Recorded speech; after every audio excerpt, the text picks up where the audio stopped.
Welcome back to Car Vibes. Today we are diving into a true classic from a golden era, the 1960 Plymouth Fish Cube, a car that stands out for its unusual design philosophy and the kind of bold creativity that defined mid-century American automobiles. This was a time when manufacturers experimented with form and flair, and the Fish Cube embodied that daring approach by combining Plymouth's engineering with styling that was unlike anything else on the road. It is a car that not only catches the eye but also tells a story of innovation, risk-taking, and a brand that wanted to stand out in a crowded market. Looking at the front, the Fish Cube greeted drivers with a face that was both charming and futuristic for its time. The wide grille stretched across the nose, filled with chrome bars that gleamed under the sun, while the Plymouth badge sat proudly at the center. Circular headlights were mounted at the edges, giving the car a slightly playful expression that matched its quirky name. The hood featured subtle sculpting, with lines flowing back toward the windshield, creating a sense of motion even while standing still. The bumper was bold, chrome-plated, and carried hints of the jet-age design language that so many cars of the era embraced. From the side, the car had proportions that were boxier than most competitors of the time, giving rise to the Cube in its name. It was a compact yet tall stance compared to the long, low cruisers that dominated the 1960s market, and this uniqueness became part of its character. The body lines were straight and strong, with minimal ornamentation, but chrome trim around the windows and along the rocker panels added a touch of sophistication. The wheels sat tucked under wide arches, giving it a sturdy and planted look. The unusual shape was not only about standing out but also about maximizing interior space, something Plymouth quietly promoted with this design.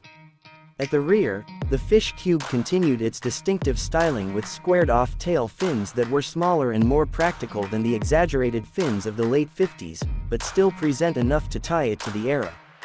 The taillights were integrated into the fin design, glowing like jewels at night and giving the back a futuristic appearance. The trunk was broad and functional, with a chrome handle and the Plymouth script written proudly across the surface. The bumper once again carried heavy chrome plating, and the overall stance from the back was both quirky and commanding. Inside, the Fish Cube was surprisingly roomy for its dimensions. The upright shape allowed for excellent headroom, and the wide bench seats could comfortably carry passengers in both the front and back. The dashboard was a blend of simplicity and flair, with a large speedometer sitting behind the steering wheel, surrounded by chrome-trimmed knobs and toggle switches.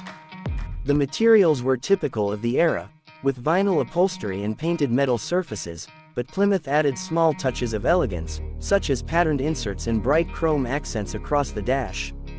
The steering wheel was thin and wide, carrying the Plymouth emblem at the center, and the view out of the car was commanding thanks to the upright windshield and large side windows. When it came to performance, the 1960 Plymouth Fish Cube was offered with a range of engines that reflected Plymouth's strategy of giving buyers options.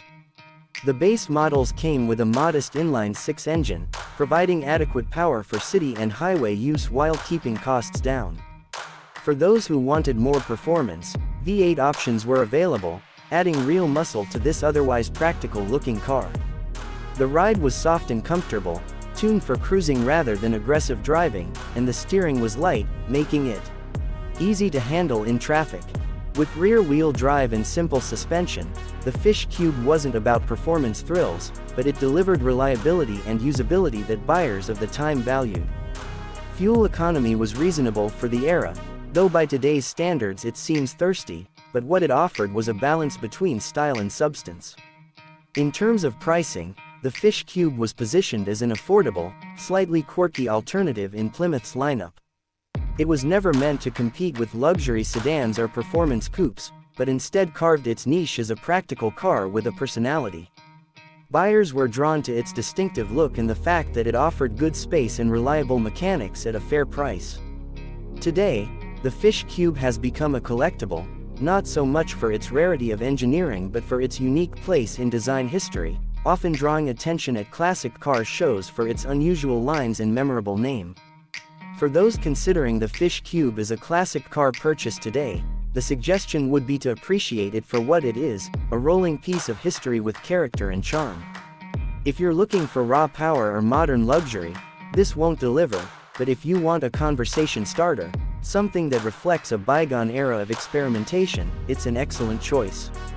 Restoring one can be challenging due to the scarcity of certain parts, but the end result is a car that never fails to turn heads. Enthusiasts who value originality will love it, while custom builders might see it as a perfect canvas for retro-modern projects. In conclusion, the 1960 Plymouth Fish Cube remains a fascinating and eccentric chapter in automotive history.